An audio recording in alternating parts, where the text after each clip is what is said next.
अस्सलाम वालेकुम जी। इंशाल्लाह मेरे सब बहन भाई ठीक ठाक होंगे। अल्लाह ताला आपको और आपकी फ़ैमिली को हमेशा खुश रखे, आबाद रखे, हंसता मुस्कुराता रखे। आज मैंने बनाए हैं पकोड़े। सिंपल तरीके से बनाएंगे, लेकिन आज मैंने पकोड़े इसलिए बनाए थे क्योंकि बारिश हुई थी तो मेरा दिल कर रहा था पकोड़े बनाने को, तो मैंने कहा कि आपके साथ भी रेसिपी शेयर की जाए। तो चलें जी शुरू करते हैं। बिस्मिल्लाहिर्रहमानिर्रहीम। यहाँ पर देखें जी, आलू लिए हैं मैंने 3 से 4 और 1 मुट्ठी मैंने पालक की ली है।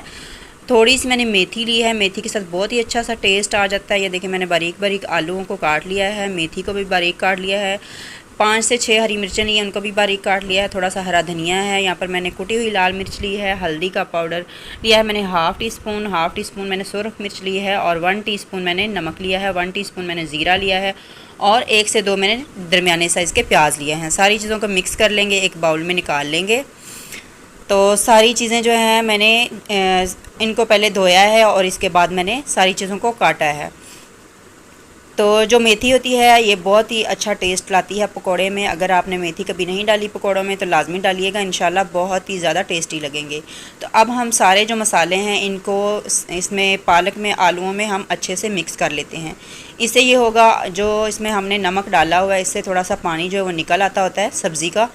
तो अब हम इसमें डाल देंगे बेसन। बेसन मैंने 1.5 पाव लिया है और इसको मैंने छान लिया है। तो पहले हम थोड़ा सा बेसन डालकर इसको मिक्स करते हैं और बाकी का बेसन जो है बाद में डालेंगे और इसको फिर से हम मिक्स कर लेंगे। तो मेरे पास बर्तन छोटा है तो इसलिए मैं इसको इस तरह से आराम से कर रही हूँ। तो आप कोशिश कीजिएगा आप बड़े बर्तन में मिक्स कीजिएगा, लेकिन मेरे से गलती होगी कि मैंने छोटा बर्तन ले लिया था। फिर मैंने कहा चले इसी के साथ ही अब इसी से काम चलाते हैं। तो यहाँ पर मैं थोड़ा थोड़ा पानी डालूँगी क्योंकि सब्ज़ी का भी पानी निकल आता है, इसलिए हमने थोड़ा थोड़ा पानी डालना है।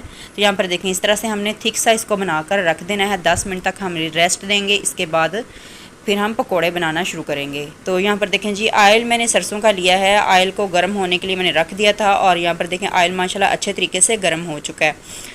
सरसों के ऑयल में पकोड़े बहुत ही मज़ेदार, बहुत ही टेस्टी बनते हैं और ये पकोड़ों के अंदर बहुत ज़्यादा जज़ब भी नहीं होता। तो अब हम इस तरह से पकोड़ों को खोल कर डालेंगे, इससे बहुत ही क्रिस्पी पकोड़े बनते हैं और बहुत जल्दी तैयार हो जाते हैं। आलू मैंने आपको दिखाए हैं, बहुत मैंने बारीक बारीक काटे हैं। इससे जो हमारे पकोड़े हैं जल्दी पक जाएंगे और क्रिस्पी बनेंगे। तो जितने हमने आराम से जितने आ सकते हैं इसमें इतने ही डालेंगे और बाकी के पकोड़े जो हैं हम बाद में फ्राई कर लेंगे।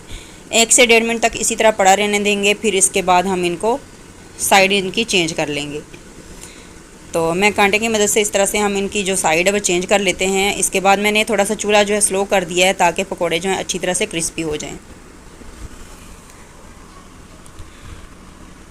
तो सारे पकोड़े जो हैं इस तरह से हमने इनकी साइड जो है वो चेंज कर लेते हैं। इसके साथ मेरा कोई भी बहन भाई चैनल पर पहली बार आए लाजमी चैनल को सब्सक्राइब किया करें, वीडियो को लाइक किया करें और अपने बहन भाइयों के साथ दोस्तों के साथ लाजमी शेयर किया करें और मुझे बताया करें कि आपको कौन कौन सी रेसिपीज़ पसंद हैं और बरसात के मौसम में आपको पकौड़े पसंद हैं कि नहीं। तो लाजमी मुझसे शेयर कीजिएगा, अपनी राय का इजहार किया करें कमेंट बॉक्स में आकर।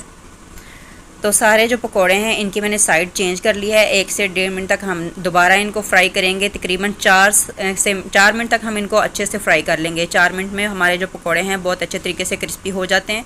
तो यहाँ पर देखें इनका कलर माशाल्लाह बहुत ही प्यारा सा गोल्डन कलर आ चुका है। तो अब हम इनको निकाल लेते हैं। तो माशाल्लाह बहुत ही क्रिस्पी, बहुत ही प्यारी खुशबू आ रही है और सरसों के ऑयल में तो माशाल्लाह बहुत ही ज़्यादा अच्छे बनते हैं पकोड़े। तो यहाँ पर देखें जी, अब हम पकोड़े सारे निकाल लेते हैं। तो थोड़ी देर के लिए हम इसको छलनी के अंदर ही रहने देंगे ताकि इसके अंदर कोई ऑयल वगैरह हुआ तो इसके अंदर से निकल जाएगा। फिर हम इसको प्लेट में निकाल लेंगे। तो यहाँ पर देखें माशाल्लाह बहुत टेस्टी लग रहे हैं। तो इसी तरह से हमने जो बाकी के पकोड़े हैं इनको भी फ्राई कर लेना है। तो इसके साथ रायते की चटनी बनाएं, माशाल्लाह बहुत ही टेस्टी लगती है। आपको जो चीज़ पसंद हो, केचप पसंद हो तो आप केचप भी ले सकते हैं। तो मुझे इसके साथ पुदीने की चटनी बहुत ही ज़्यादा पसंद है तो मैंने वही बनाई है। तो यहाँ पर देखें इसके अंदर आपको ऑयल कहीं भी नज़र नहीं आ रहा होगा, बिल्कुल खुश्क है अंदर तक और माशाल्लाह बहुत ही ज़्यादा क्रिस्पी बने हैं। आप भी इंजॉय करिए। और आपको पता है आजकल बारिशों का मौसम है तो बारिश में तो पकोड़े बहुत ही अच्छे लगते हैं। आज की रेसिपी अच्छी लगे तो दुआओं में याद रखिएगा, कमेंट करना बिल्कुल ना भूलिएगा। अल्लाह ताला आपको और आपकी फ़ैमिली को हमेशा खुश रखें। मिलेंगे इंशाल्लाह एक और वीडियो के साथ, तब तक के लिए अल्लाह हाफिज़।